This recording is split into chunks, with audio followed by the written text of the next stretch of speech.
The Greedy Woodcutter and the Talking Trees.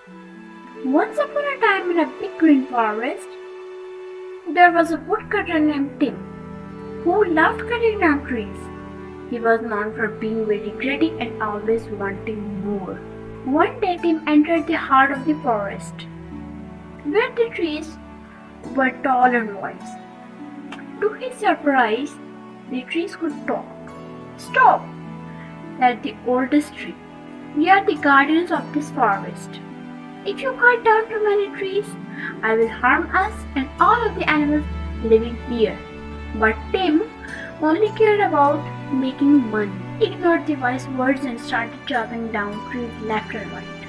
The forest animals watched in sadness as their homes were destroyed. The talking trees decided to teach Tim a lesson.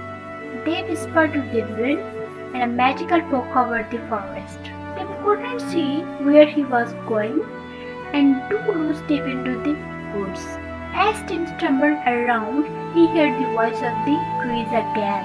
"You have harmed our home," they said. "To find your way out, you must learn the values of sharing and caring for nature." Tim felt scared and realized his mistake. He promised to change his ways. The magical fog lifted and Tim found his way out of the forest. From that day on, he became a different woodcutter. He started planting new trees and taking only what he needed, realizing that greed hurts everyone in the end. The forest flourished and the animals were happy again.